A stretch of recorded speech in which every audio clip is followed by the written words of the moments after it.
On this edition of the program, my final Texas predictions. Election day is upon us, and now the most expensive primary in history. It might not be over tonight either. A dummy's guide to what's happening with the Pentagon and Anthropic, as well as a new book that points out the false fronts of executive orders. It's all coming up. The following is brought to you by Just Another Pilot.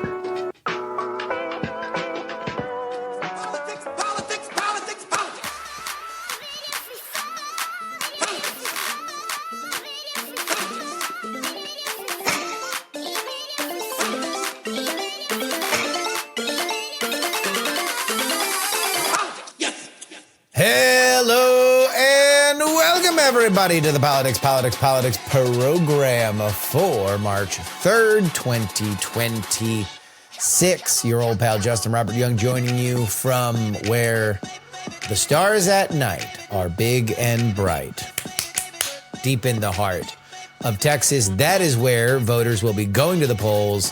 As you listen to this, if you're listening on Tuesday, I'm going to give you everything I've heard, whispers all around the campfire here in Texas, where I think things are going to land on election day. And there's some squeakers. I got some, I don't know how this is going to work out, but I'm going to make some guesses because that's what I do.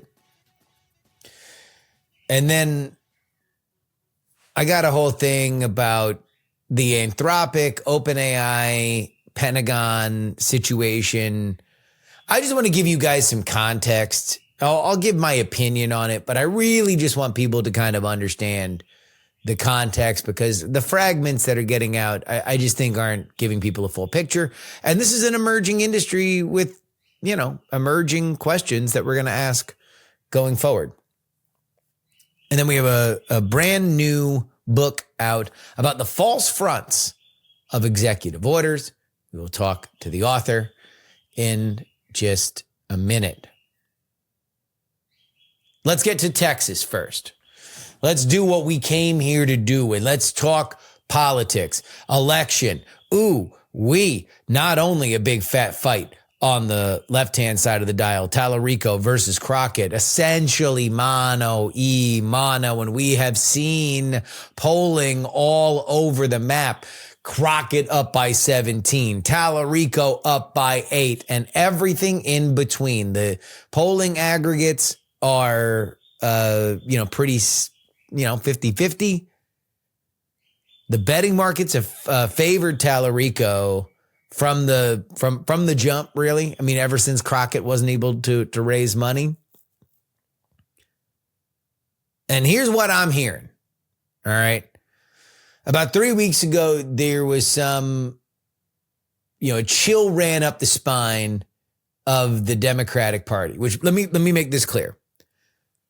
Anybody who's professionally aligned with Democratic politics believes that Jasmine Crockett was gaslit into this race by the Republican Senatorial Committee, who put out a bunch of polls showing that she was up.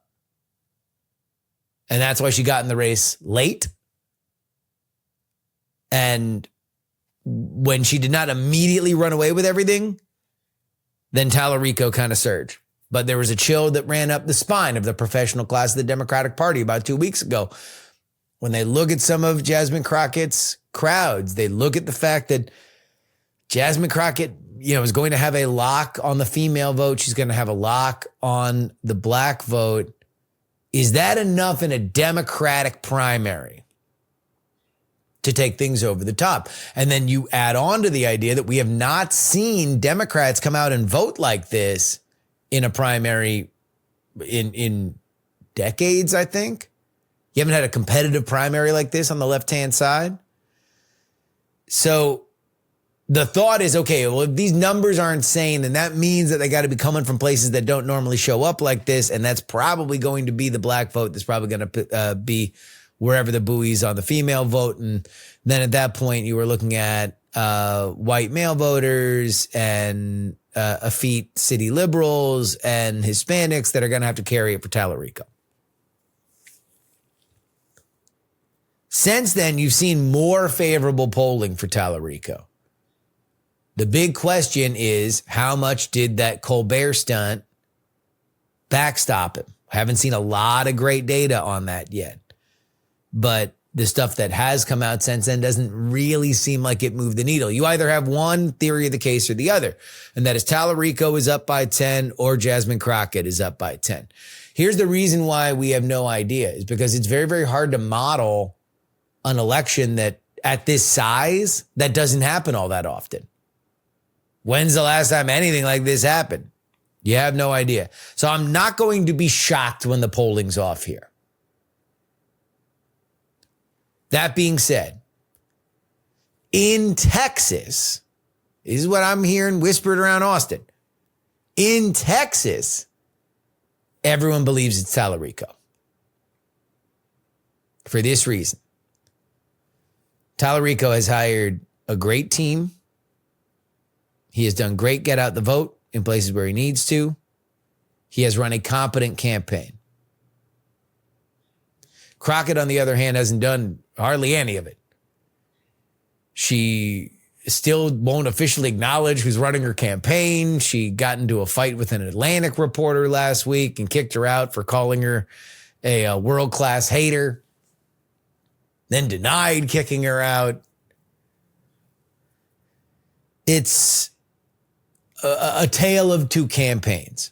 One of them incredibly professional because they believe this might well be a once-in-a-generation opportunity to turn a Texas Senate seat blue. And Tallarico's the guy to do it. And on the other hand, does a totally outraged base of the Democratic Party lay the kindling for the Blue Tea Party? And if we're in a Blue Tea Party world, then it doesn't matter how many professional, competent people you have doing things the way that you're supposed to do them. It means you need raw passion. The belief that the world is spinning out of control and only your vote can help put it back into order. And if you're just looking for passion, Jasmine Crockett is that candidate. So where do I sit?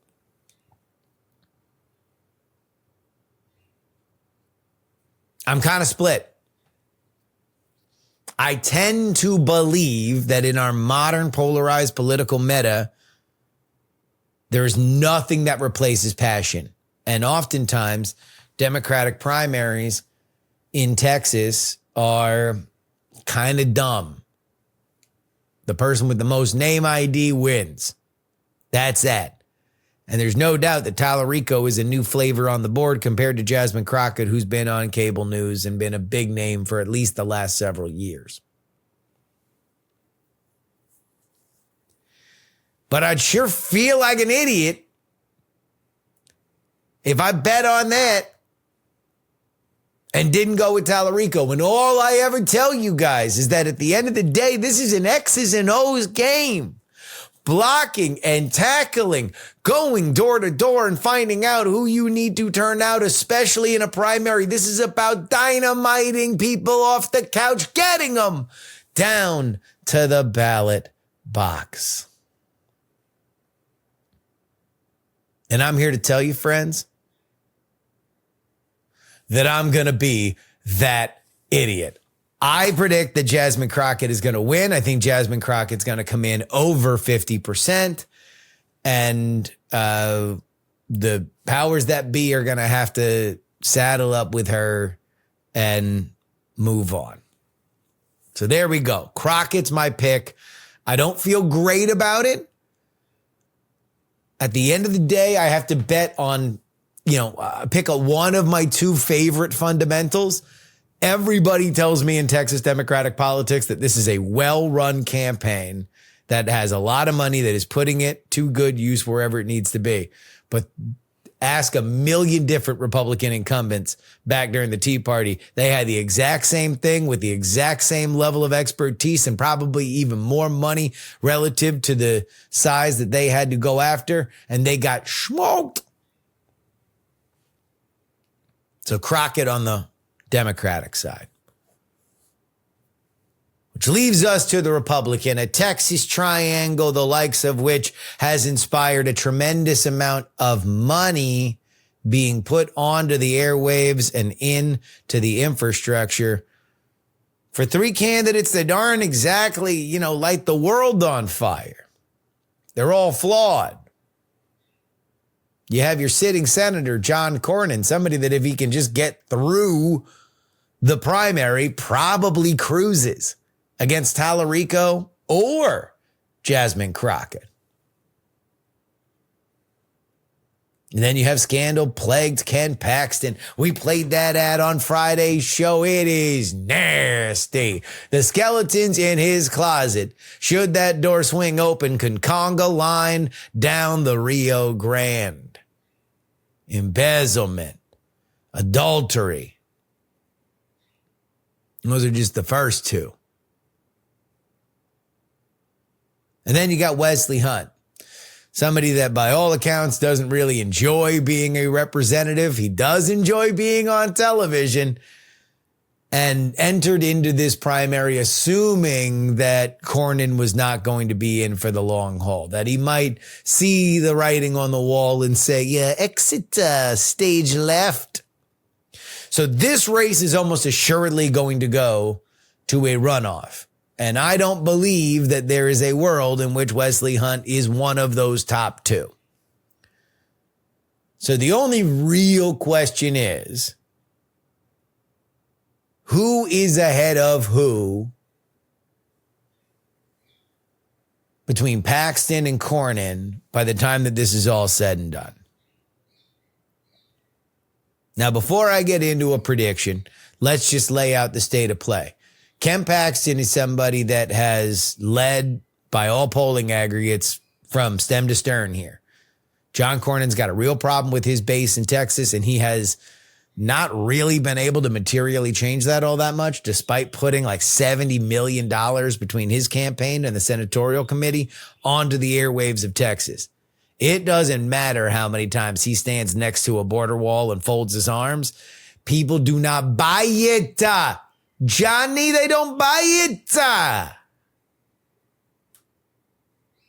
But meanwhile, Ken Paxton's Ken Paxton. He's got high unfavorables, even with people on the Republican side. But yet he is a MAGA true believer. And if you want to turn over the leadership, the senatorial leadership in Texas, he seems to be the guy, considering he has won statewide and under negative circumstances as well. With all that being said, oddly enough, here in Austin, the belief is that Cornyn's going to pull it out. I don't know what they know, but I don't know it. And so I don't believe it. So I'm going to go against conventional wisdom here in the state capitol on not one, but two. And maybe I'm going to be 2 times the fool. But I'm going to pick Ken Paxton in the runoff. And then we'll see where things are. But I'm going to say Ken Paxton at, the high 30s. And then Cornyn in the low 30s. And then that leaves, 20 something for Wesley Hunt. I do think that this is a fairly evenly matched three-way thing where the only question then becomes for the runoff, where do those Wesley Hunt voters go? And can one of these two candidates get a Wesley Hunt endorsement? I'll say they've both run negative ads against Hunt. They've both tried to squeeze the Hunt pinata to see whether or not electoral candy falls in their direction. Cornyn believes it's his salvation, that whatever the gap is between Paxton and Cornyn, that when Hunt is out of the race, those Hunt voters will be like, oh, God, all right. I wanted Hunt, but not Paxton. I didn't want Paxton. I'm going to go vote Cornyn. But there was a Cornyn internal that came out a Wesley Hunt internal that came out last week that showed just as much, if not more, of Wesley Hunt's bleeding support going to Ken Paxton. So we don't know we'll look at that after the results here. But my final Texas predictions: Crockett over Tallarico. She clears 50 and wins that primary outright. And then Paxton over Cornyn, then Hunt. Hunt would then be out, and it would be a runoff in May between Cornyn and Paxton.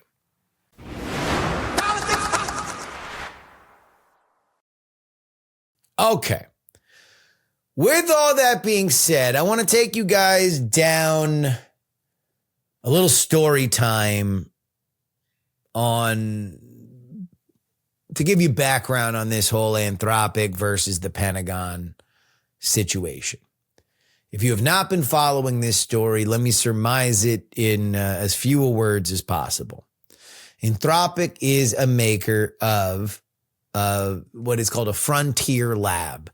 That means that they are making large language models and artificial intelligence systems that are the best in class. There are a few of these labs: Anthropic, OpenAI, Google, and then depending on who you ask, XAI and Meta. They've all spent a lot of money to push forward and create these kinds of models. Now, these are very expensive to create, take a lot of money. Anthropic, up until last Friday, was the only one of these companies that had clearance to deal with top secret data. And they were in a conversation to renegotiate their contract with the Pentagon when there became a dispute over some language.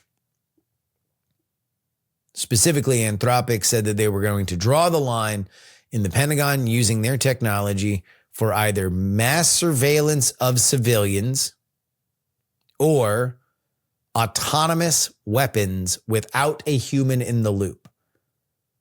So think of that as you're just going to put an AI system on a robot and there's no human that has to agree with a recommendation by the robot to kill somebody. The robot just kills somebody.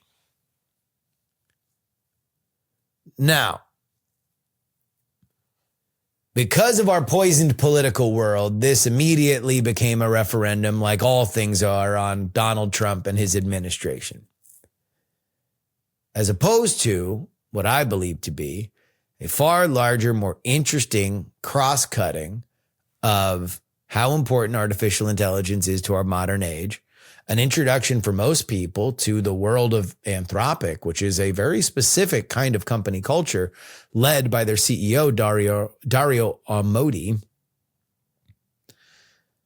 and the way that our Pentagon treats people and things, and specifically the out in public nature that everything happens, compared to a bygone era when a lot of this would, if it did make its way out into the public, it would be on hush, hush, hush, hush background. Because this fight got ugly and it got public. Dario and Anthropic came out with a blog post explaining why they weren't going to do what the Pentagon asked them to. And the Pentagon did not take it lying down. The Undersecretary of War, who was the direct point of contact in negotiating with Anthropic, called Dario specifically a liar with a God complex. Because the Pentagon's position is such. Look, Anthropic, we're sympathetic to what you want. We're going to tell you that we will obey the law on all of this. But we're not going to agree to a company's terms of service that go further than the law. We are going to be constrained by United States law, and that's that. And if you don't want to be a part of it, then you don't have to be. Except we are either going to Defense Production Act you, which means you are going to be compelled by law to give us your technology, or we'll declare you a supply chain risk. Supply chain risk means that nobody who deals with you can also deal with the United States government. The practical application of that would be that Anthropic would not be able to operate in the United States. They are too reliant on too many companies that also have government contracts. So let's do a little story time just so people understand the players a little bit. That's the story. Let's go back in time. Dario Amodei and Sam Altman of OpenAI were two of the key players in the rise of that company. The rise of OpenAI is something that, you know, we are assuredly eventually going to get movies and if not television shows about, because at one time, almost every player that matters, aside from those at Google and DeepMind, and a lot of those guys came to OpenAI, like you can fit all the major players in a room and they've all known each other for a very, very long time, because the world of artificial intelligence did not used to be the glamorous place that it is right now. For a while, it was regarded as kind of the place where the loons went. The people that thought that there was a breakthrough that nobody really believed was going to happen in the near term future. And if you really wanted to be a Silicon Valley player, if you really wanted to be Steve Jobs, if you really wanted to be Zuckerberg, if you really wanted to be Larry and Sergey from Google, then you got to live in the now, baby. Don't go chasing waterfalls. Please stick to the algorithms that you are used to. And yet, these crazy dreamers from Google, DeepMind, and then eventually OpenAI believe something different. They did believe that there was a future here. And first, DeepMind had the moment that changed everything, where they trained a model to beat a grand champion in the game of Go, something that is much harder to do than chess because of just the amount of vectors that you have to play it. And then the stewardship of this technology with Google led a bunch of other folks to come together and create OpenAI. Chiefly among them, Elon Musk, Sam Altman, Ilya Sutskever, and Dario Amodei. There are many, Greg Brockman. There's so many other names that are a part of it, but I don't want to overload you with a long history course here. But just a lot of big power players. And that's where we're going to focus here, because that's where this rift comes from. So eventually OpenAI makes this kind of breakthrough, and they have GPT-2 and then eventually GPT-3. And that's the first time that people can start to see the future that we now live in, where this model is able to spit back answers in a far more human way. And it's a little goofy and it's a little weird, and the coding help isn't exactly great, but it's doing things that we thought weren't possible. The question is just, how do you get it better and better and better? Now, it's at this point that I need to explain to you the phenomenon of effective altruism. I'm throwing a lot here at you. None of this involves ballot boxes or get out the vote or anything like that, but please just follow me on this. Effective altruism, or EA, as you might have seen it, is a philosophy that at its best is, we are going to critically analyze a problem, and we are going to come up with evidence-based solutions for them. Think of it as like an industrial scale charity navigator that's investigating to make sure that the people that you are giving money to aren't spending it all on pizza parties and cocaine, but instead getting it into the hands of solutions for the cause that you really, really care about. That's the best version of it. High-minded ideals that are put toward making the world a better place. But funny thing happened on the way to the forum when it came to effective altruism is that it wasn't just about, hey, how do we give to the homeless most effectively?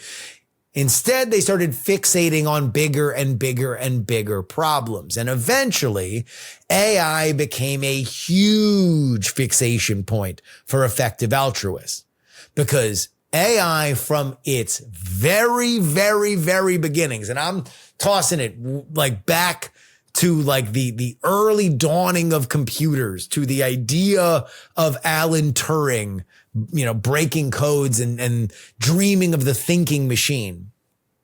The fear is, what happens when we create a system that's smarter than us and can self-replicate? These fears are at the core of the human soul, okay? They are a part of our most legendary stories, from Mary Shelley's Frankenstein to the Terminator to 2001: A Space Odyssey. What happens when we disagree with our digital children and they decide that we are an obstacle to the goal and not something to protect? So the effective altruists become fixated on this. And among them is Dario Amodei, then of OpenAI. There's some disagreement between the CEO of OpenAI, Sam Altman, and Dario about how they are pursuing artificial intelligence. Dario's on the effective altruist side. Sam is not. Doesn't hate it, not campaigning against it, but there is a bit of a fork in the road. And it's at that moment that Dario Amodei says, I'm going to leave OpenAI. I'm going to start my own lab. Because, the problem is that OpenAI is becoming too commercial. Sam is beginning to look at this as a commoditizable object and not the actual problem that it does represent. We need to create it so we can control it. And if you're focusing on the bottom line and you're focusing on customer acquisition and retention, then you're going to misalign yourself to the main mission. And that is making sure these robots don't kill us all.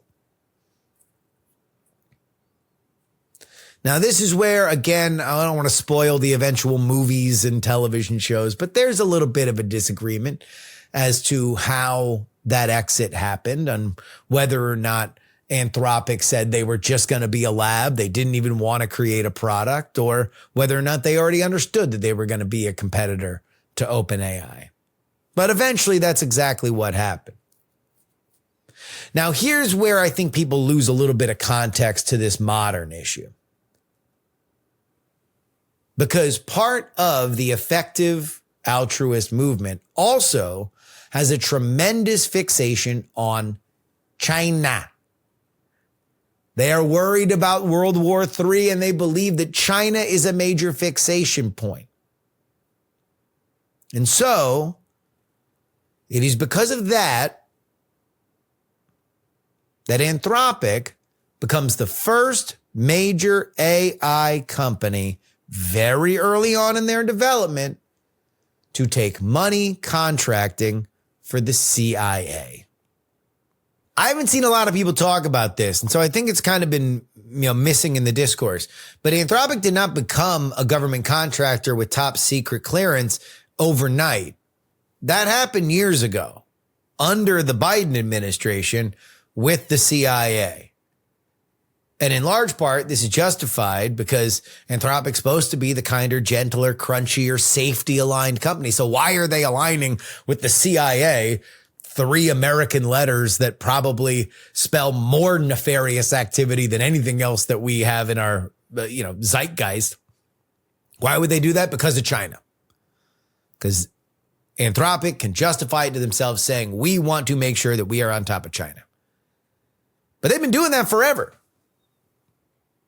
The same CIA that uses loopholes to spy on American citizens, something that is well known and documented, despite the fact that the CIA is not allowed legally to spy on American citizens. They often do it by intelligence sharing with foreign intelligence operations. So Interpol can't spy on, or the foreign intelligence of the UK can't spy on domestic UK matters, and the CIA can't spy on domestic American matters, but we can spy for each other and share it.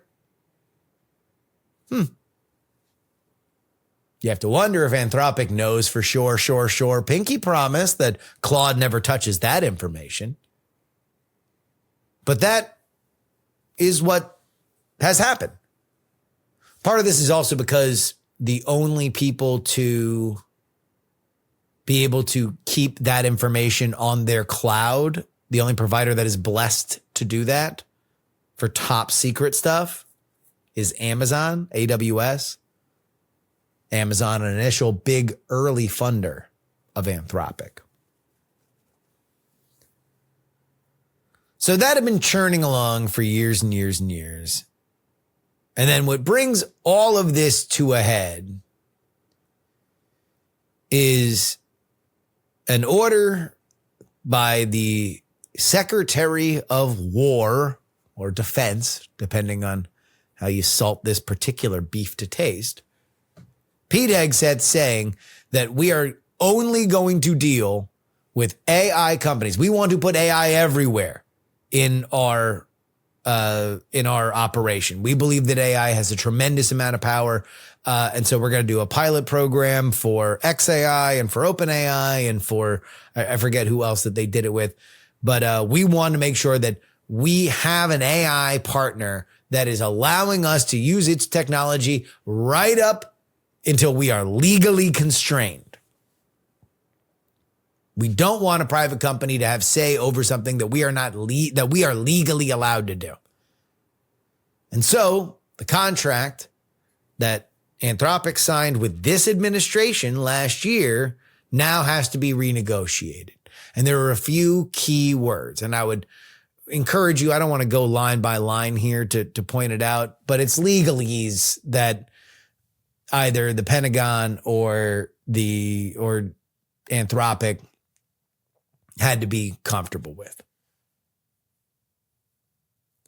But there's also whispers and rumors that Anthropic and the Pentagon hadn't exactly been getting along. Specifically, a news story that came out that in January, Anthropic's technology was used to capture and exfiltrate Nicolas Maduro from Venezuela.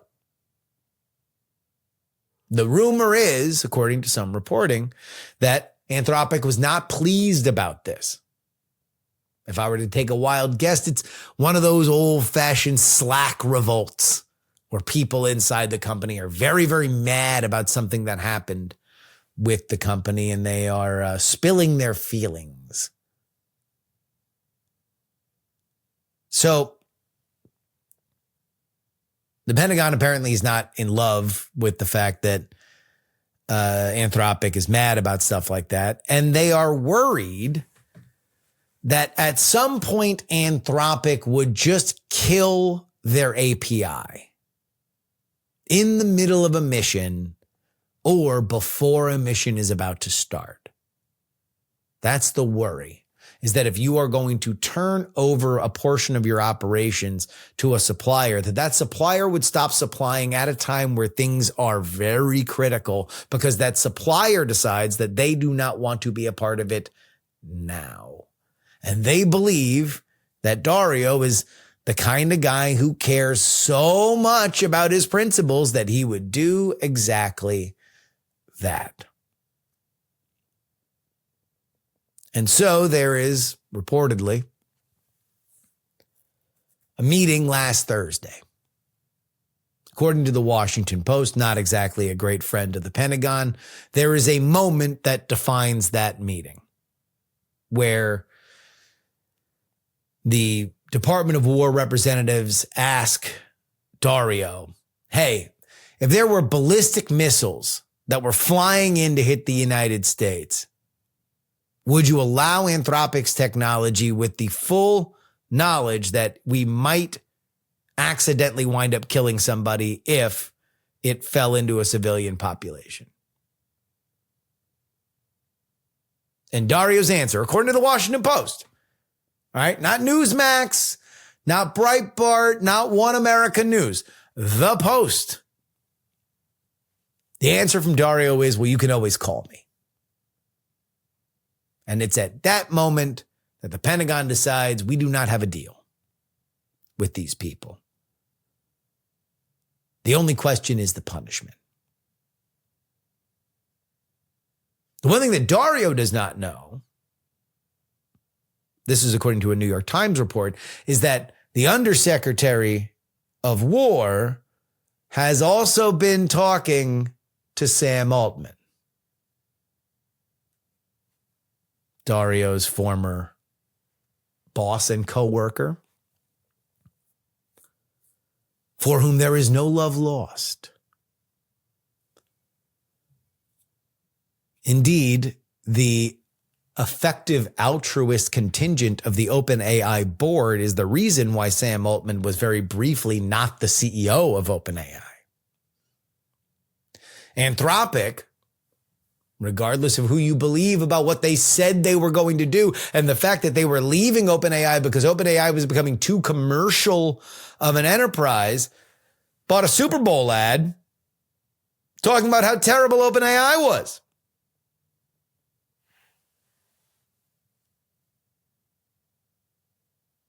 So Sam Altman comes out and says, all right, well, Anthropic is out, and tonight, not but hours later, OpenAI has signed a deal with the Department of War. We are going to provide top secret stuff. By the way, they had not done that since. This is the first time that OpenAI has taken a deal to do that kind of work, unlike Anthropic, which took it years ago. And that becomes an explosion point. Because now we have a clear resistance LLM. Claude becomes the pussy hat of the AI world, a sign of resistance. Fie on you, Drumpf. I'm using Claude. And Claude, let me tell you this, is exploding. Downloads through the roof. They are the number one download on the iOS store, something that their Super Bowl ad could not get them to. This did. Now, Claude also went down today because, as it turns out, they had not had to serve the same amount of data to customers in the same way that OpenAI has had to scale up because ChatGPT is a much larger and more popular product. So we will see where that path leads them to. Oddly, the company that said they didn't want to be a consumer product, they didn't want to win in consumer, they wanted to build the best code models for people to use, now all of a sudden surging in consumer support because they drew a line in the sand with the Pentagon. The last thing I want to talk about is this supply chain risk thing. Because nobody outside of the Pentagon thinks this is a good idea. And most people believe it won't hold up because Anthropic will be able to sue their way out of it. OpenAI and Sam Altman, for the record, says that while they are competitive with Anthropic, and my estimation is that competitive is an understatement. We are looking at the modern great tech rivalry, the likes of which Apple and Microsoft and Apple and Google had over my lifetime. That now Anthropic versus OpenAI is that one's personal. That one's nasty. But Sam says he doesn't agree with the Department of War's designation that Anthropic is a supply chain risk. It is not on the level of Huawei or a foreign-born hardware company or anything like that, where you don't know for sure what's on each circuit board, but rather it's just an unfortunate situation. And I'm here to say I agree with that. I don't believe Anthropic is a supply chain risk. I do think that Dario's stance that his morals go beyond what a government would legally be able to do based on the rules set by its people and its Congress, well, I think it might make it an unreliable tool, but I don't think that it's a malicious tool. That being said, it's very clear that things got very angry between all those parties. I hope that cooler heads prevail, and the Pentagon's kind of involved in a lot of stuff right now. But when there are calmer waters, I hope that this is able to be sorted out. But there we go. The tale of OpenAI, Anthropic, and the Pentagon.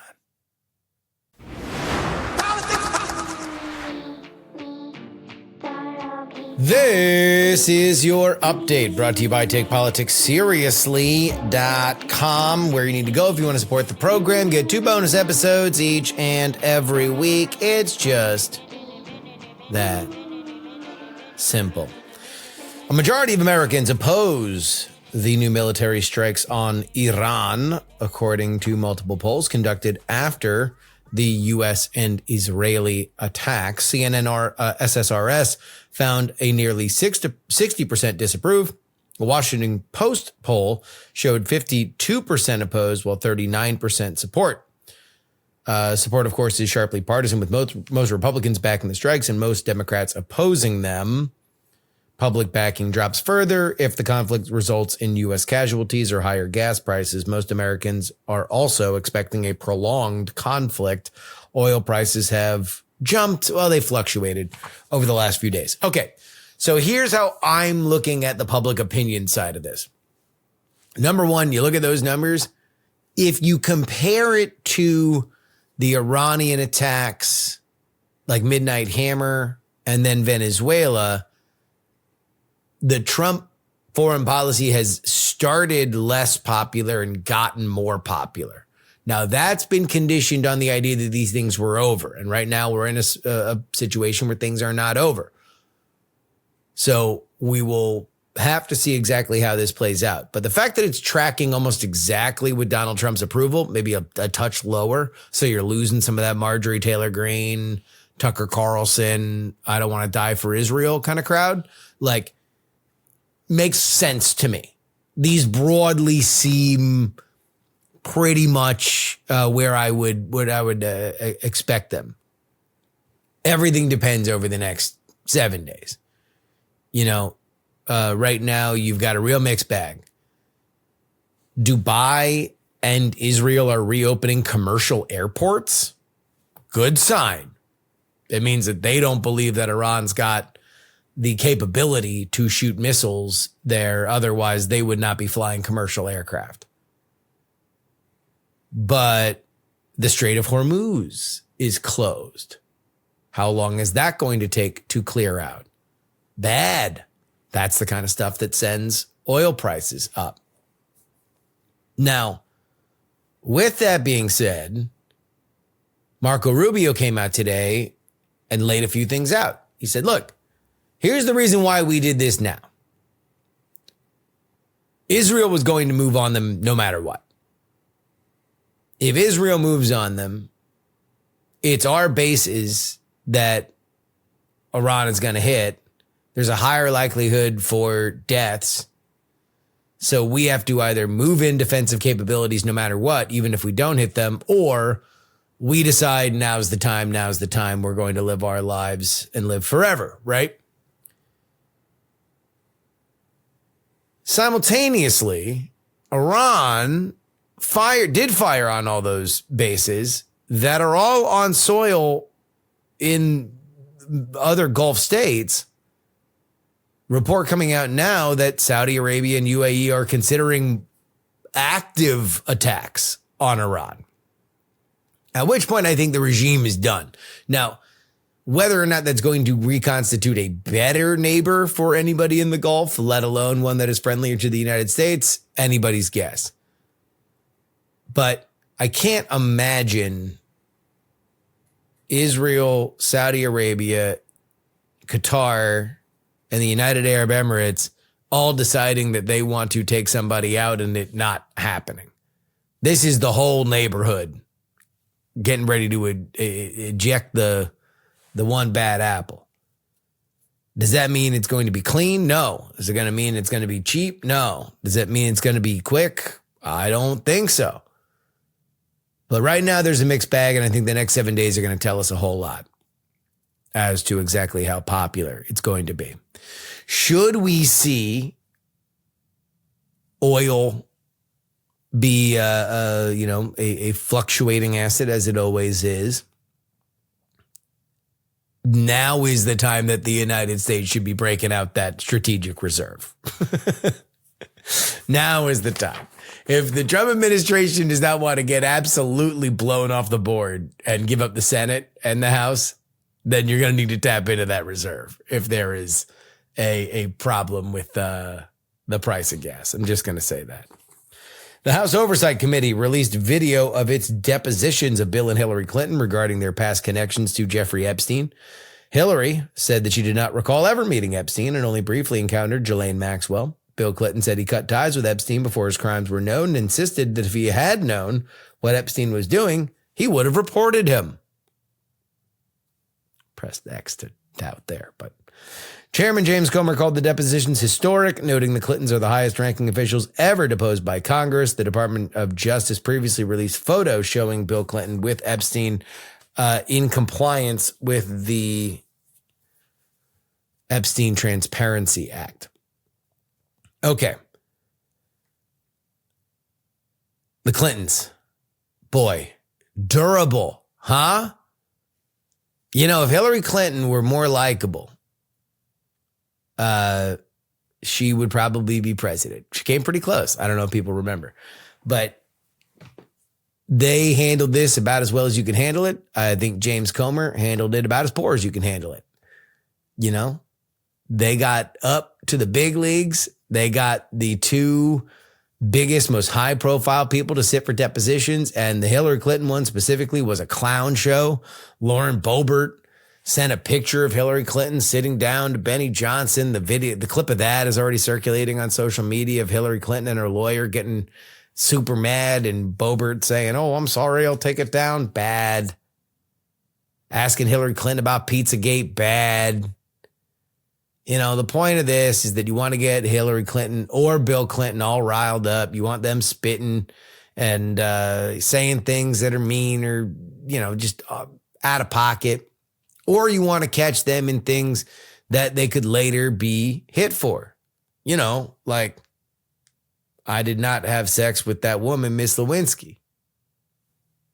Famously, a thing that Bill Clinton said in the process of a deposition that eventually came to bite him in the ass.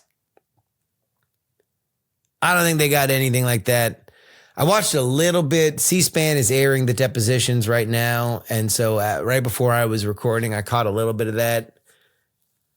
Bill's old, dude. You know, the wolves come for us all. And Bill's, you know, his voice is a little reedy.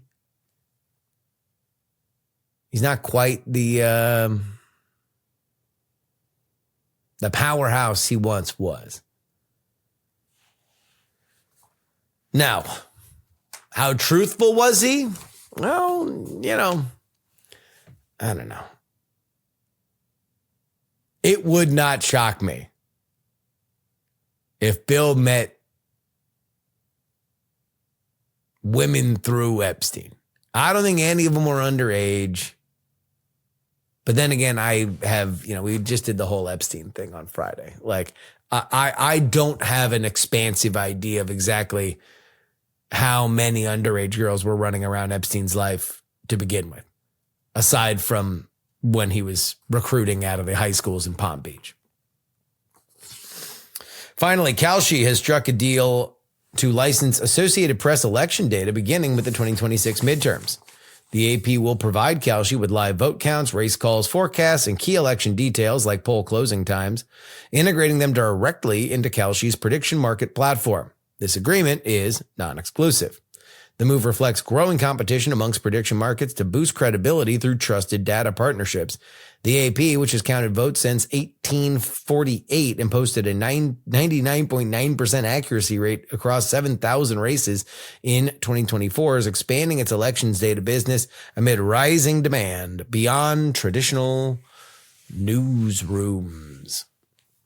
So what Kalshi wants to solve for here is, amongst the psychos that bet in these markets all the time, salute to the psychos, by the way, you've got angst and agita about how things resolve. So if you have, for example, $100 on will Venezuela fall, or what will America declare war on Venezuela or have a military operation in Venezuela? And then I think this is like an actual, broadly speaking, this is an actual complaint that happened. And then America comes in and they take Maduro and they leave. But technically it was a police action and not a military action. I'm using air quotes for the audio listeners. Then it does not resolve for you to win, despite the fact that you bet on the right thing. It's just the wording of the market was not such that it resolves in your favor.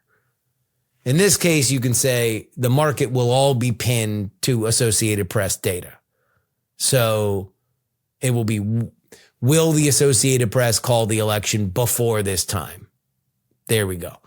Who will win based on the Associated Press call? That's when the market is going to resolve. Makes sense. All this stuff is here, And for the AP, they are desperately looking for other people to buy their services. And right now, the gambling houses have the money. Sorry. Prediction markets have the money. That's your update. TakePoliticsSeriously.com, where you need to go. 2 bonus episodes each and every week. And by the way, the bonus episode on Wednesday will be our results episode. So if you don't want to wait until Friday to find out who won, my thoughts on it, you want my immediate reaction, got to go ahead and get on that Patreon, not the Patreon, on the Substack. I said that in the other episode too. Oh, my Lord. My brain is fried. TakePoliticsSeriously.com.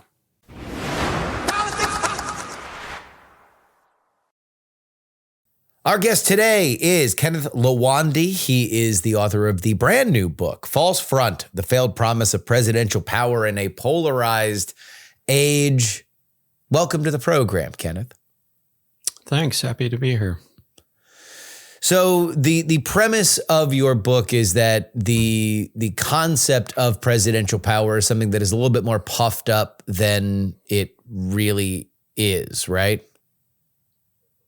Yeah, pretty much. I mean, it's certainly useful for their strategy. Presidents want you to believe they can get more done by themselves than they actually can. Yeah. Is there like a specific inflection point for this historically, like a moment where the strong executive on day one, I'll do X, Y, and Z becomes either more of an effective strategy from the campaigner's perspective or more something that the audience wants to hear? Well, you have to have a couple of different ingredients to get to the moment that we're at. I'd say ingredient one is competitive elections and highly polarized politics. A lot of these things are about messaging and branding the president as sympathetic to particular constituencies. And if, we're dealing with landslide elections and there's not a clear ideological distinction between the parties, then there's little need to do that kind of thing. The other precondition is, presidents learn from each other. They learn from history, and gradually over time, you start to see more and more unilateral actions that look designed to brand presidents. So I don't think we could have gotten to the moment that we're at now. I don't think that your, Donald Trump flood the zone on day one strategy Yeah. They couldn't have arrived at that without Obama, Bush, Biden, Clinton.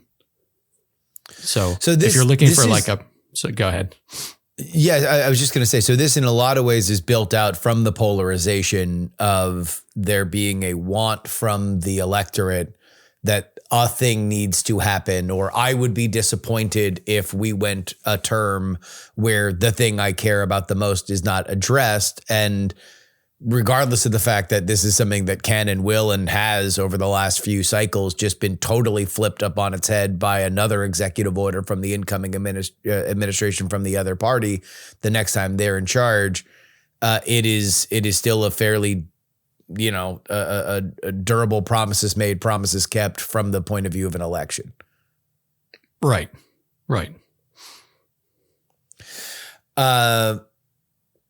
Now, you mentioned that this is not something that does stick. Is part of it just that, we have kind of exhausted the limits of executive power? Or, I mean, obviously it still is, contended in the in the legal system. But, if we are at a point of diminishing returns, is that kind of the boundaries enforcing themselves?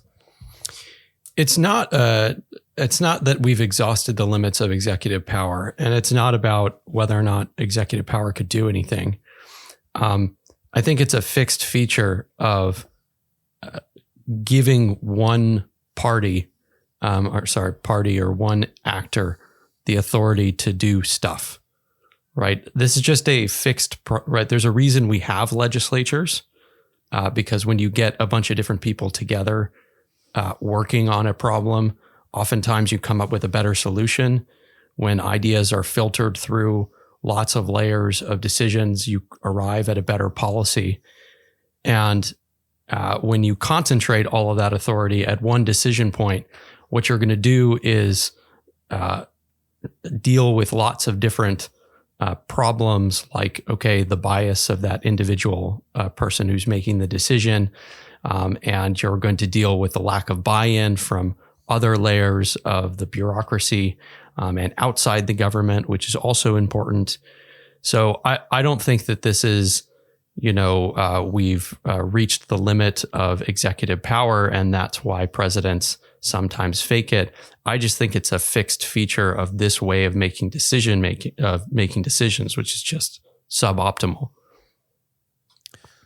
Is this just downstream of Congress being broken? Because it feels like what the presidential desire, from my perspective, is answering for is the idea that, while there is a lot more than people understand that does get done in Congress on a month in and month out basis, it is not solving the quote unquote big problems that oftentimes move the electorate for massive elections. Is it just, on some level, the incentives are perverted there that eventually leaves the opening for the president to say, well, enough of this dithering, I'm going to get things done, even if it's not ever going to stick in the same way? So it's definitely downstream of Congress being broken, but it's downstream in two different ways. One of the reasons that presidents go this route is, yes, they expect that they're going to get less done if they go into Congress, and more importantly, that it's going to be slower and that they're not going to get as much credit. But it's also downstream of Congress being dysfunctional, because when they go this route, they don't expect there will be any consequences. And the consequences used to be imposed by Congress. Congress used to actually perform an oversight function and inflict costs on the bureaucrats who were implementing this policy. So I think a lot of this is difficult to talk about in the abstract. It's better to talk about it in a particular case. So my favorite case from early in the Trump administration is their decision to sign an executive order ostensibly in response to Southern California wildfires, and then release 2.5 billion gallons of water from 2 reservoirs in Bakersfield, California, without any plan at all for getting that water physically down to Los Angeles County. So they ended up just dumping it in groundwater storage because they didn't even own the hookups that they would need. So in that case, Congress could have stepped in and prevented this in the future from happening again, meaning removed direct command authority from the president to the Army Corps of Engineers so that they couldn't do this, or they could have made them pay a price for releasing all of the water early before the summer growing season. And there was bipartisan opposition to this. Both Republican and Democratic lawmakers in California were upset about this, but ultimately they did nothing. And that shows you how weak they are, because they're unwilling to follow through and actually force make presidents pay the price for doing something that was basically stupid. You know, it's very interesting, that example, because there are two things that immediately jump to mind to me. Number one, the political desire for Trump to do that, no matter how silly of a solution it was the idea that there needed to be federal oversight over what was viewed as, and I think is now probably more concretely understood as, incompetence by the mayor of Los Angeles, and things that Karen Bass has been criticized since then. Now, whether or not that was a good solution to it, I think we can table and probably say is bad, right? It was a bad idea. But from the perspective of the other politicians that would be holding him to account, the understanding from my perspective as to why they don't do it isn't necessarily the idea that they are weak-willed. It's because the incentives for them are entirely tribal from a money-making and organizational perspective. We don't really live in a world where there are strong parties that are going to outlive the careers of all but the most long-standing members of the Senate, for example. Now everything is essentially self-organized by each campaign. And if you're going to self-organize on a regular basis, that means that you got to raise money on a regular basis, and you got to stay within the mainstream of your party, or at least where the energy is. And in the case of the the Republican party, that means staying close to Donald Trump and swallowing your pride, even if he's letting a bunch of water go into a field because he feels that Karen Bass was not doing her job. Yeah, I think that's right. I think it is. There's a lack of incentives for members of Congress to defend the prerogatives of Congress as an institution. Yes, and stand up and say, "Oh, this is our proper role. The president needs to follow certain procedures because their time horizons are short." Yeah, I mean, but like, are the time horizons by? I'd be curious. I mean, you probably know this.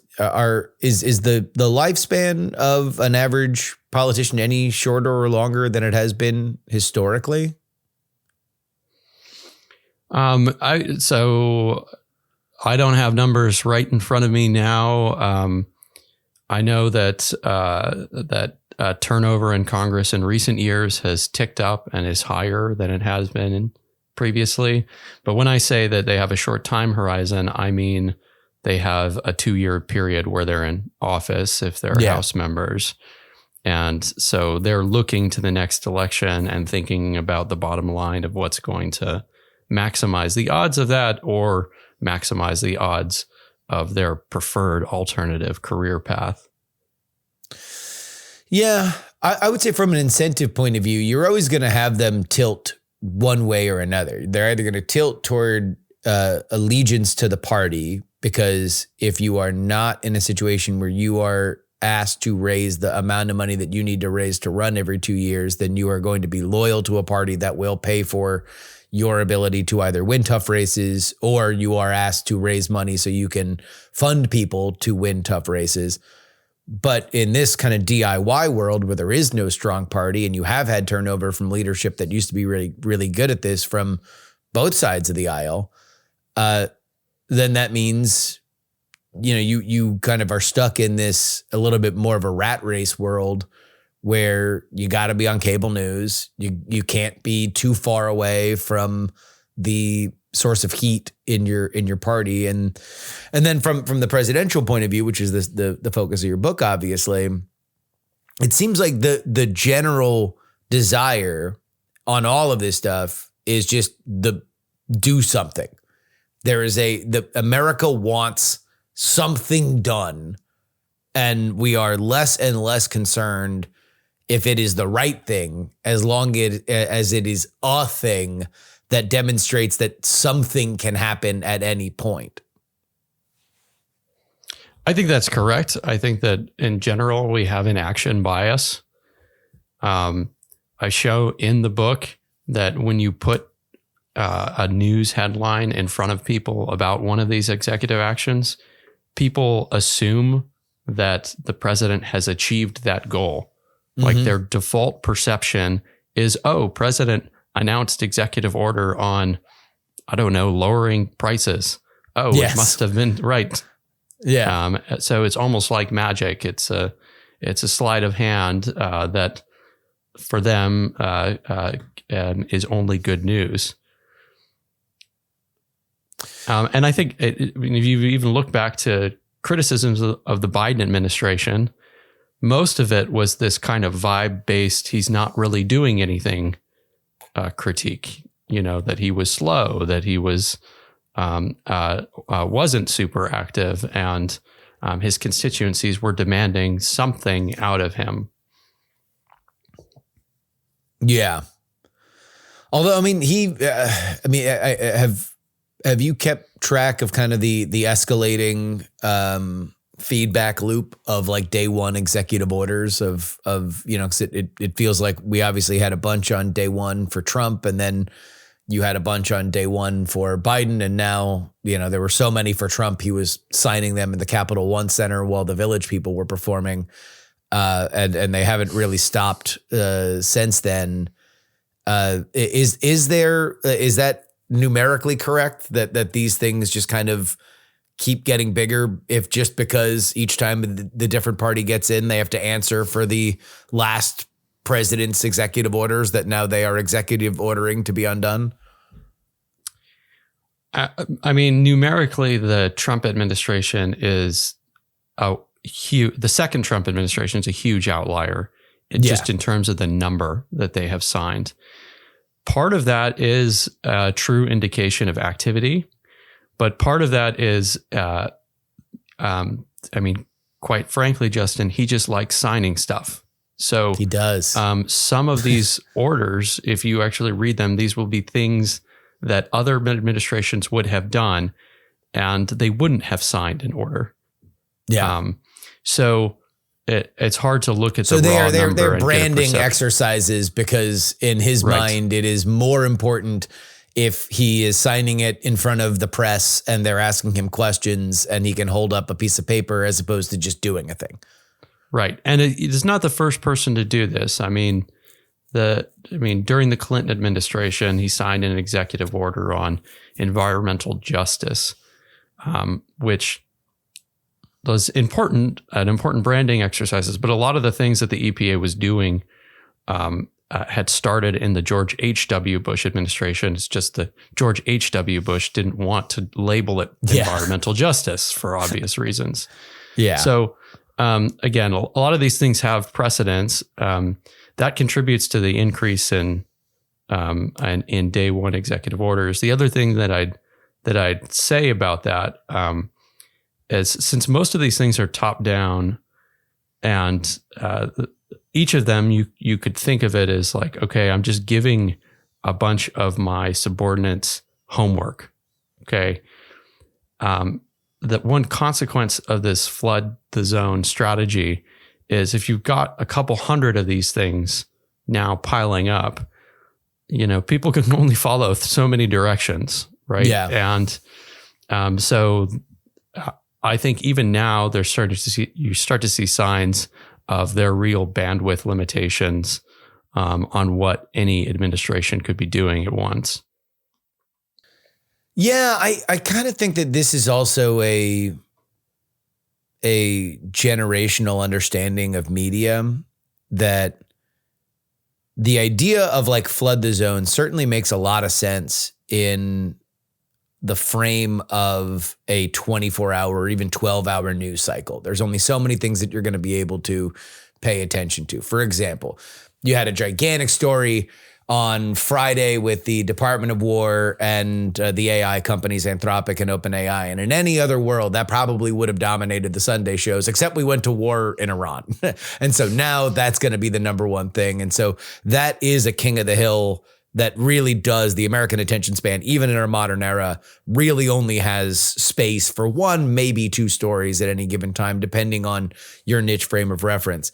But at the same time, we also live in a world where it doesn't matter necessarily whether or not you pay attention to it today. It matters that at the time that somebody needs to talk about it, you can say that I did this thing back then, right? And you see this a lot in Congress with messaging bills that everybody knows aren't going to go anywhere, but you can say, I voted for X, Y, and Z, and you need that in your quiver by the time that election day rolls around, either for your primary or your general election, to show the electorate that you care about this thing, whether or not it happened. And I kind of feel like that's where we are right now. It's like no one expects you to read all of Wikipedia, but you do need to know the one thing eventually at a certain period of time. And I don't know where that lands with executive orders for a lame duck president, but it certainly demonstrates there is action being taken. And that feels like a defining element of our intensely passionate and polarized politics, is that when it's your turn up to bat, you better at least be swinging, or at least your audience is going to be very, very mad at you. Yeah, I like that metaphor of arrows in a quiver. I mean, the way that I think about it, oftentimes if you ever hear about like them writing the State of the Union address, it's like, okay, we would like to talk about 400 different things in this State of the Union address, but we have to cut it down, and it can only be a finite length. So there's a lot of jockeying for what is going to get mentioned. Okay. Like the analogous situation is like, okay, what executive orders is the president going to sign? And that means usually if you look at this total portfolio, there's something for everybody when it comes time for an election. Some, however minor, we've determined this constituency is going to be important come a re-election time or during the midterms, and we better hope that we throw them their slice of red meat come November. Yeah. All right. Well, let's look forward then, because obviously, for all the reasons that we've listed up till now, this is a popular but possibly fruitless exercise that is being taken, or often more portrayed as more powerful than it really is. What would need to happen for us to be back in a world where the executive is not flexing power that they don't have, and we are actually looking to, I don't know, solve problems and have oversight and all those things that a Congress should be doing?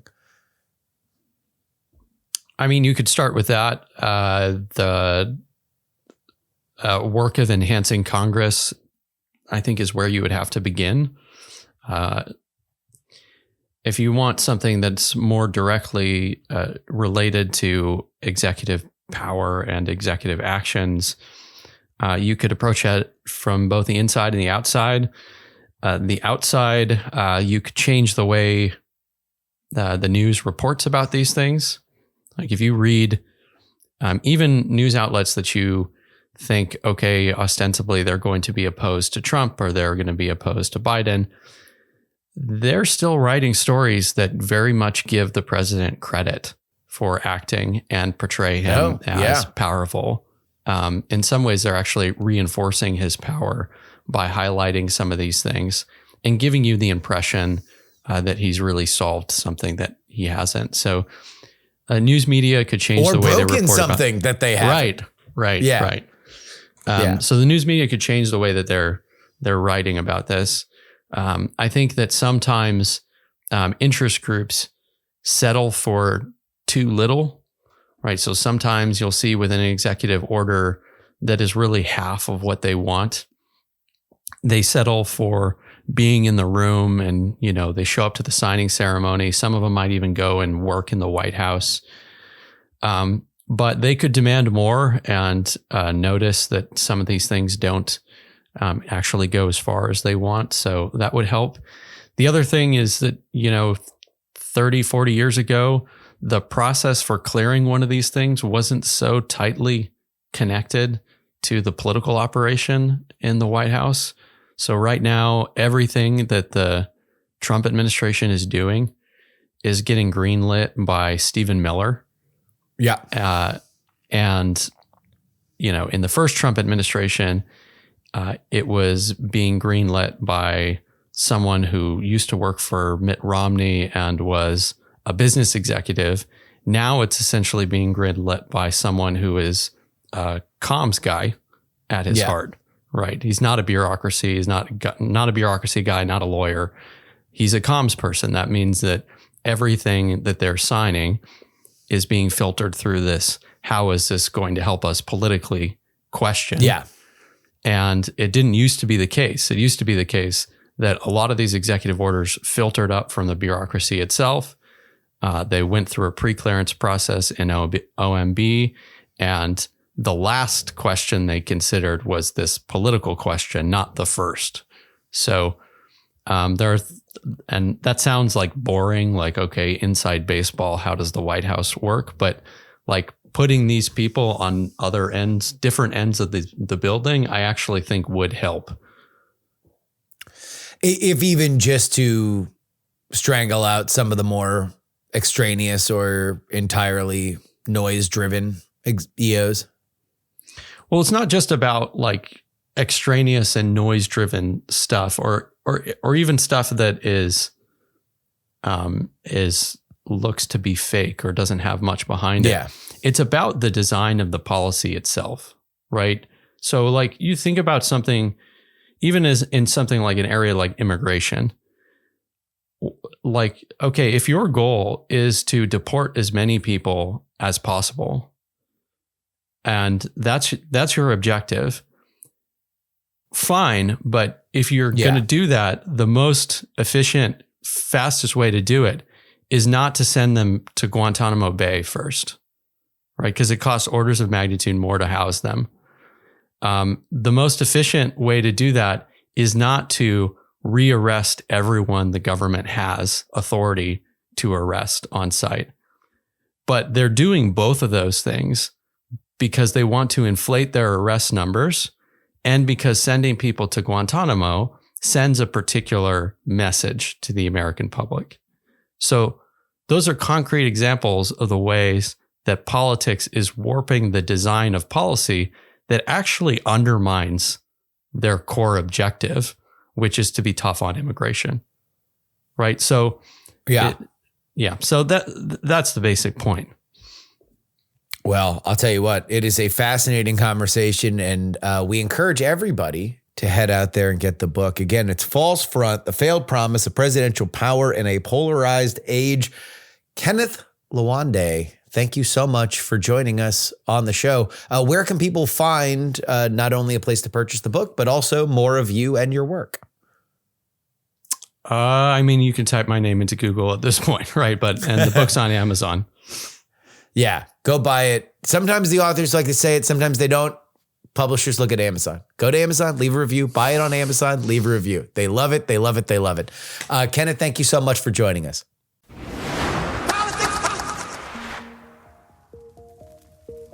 And that'll wrap it up for us today. Politics brought to you by you, everybody who supports us, to TakePoliticsSeriously.com. It is written and hosted by me, Justin Robert Young, here in Austin, Texas. Our producer and editor is the one and only Will Saddleberg. I would like to thank our guest, Kenneth Lowande, False Front, his book on executive orders, what they do, what they don't do, and why they are continually a part of your life. Go get it. And again, the author pledge, Amazon, leave a review.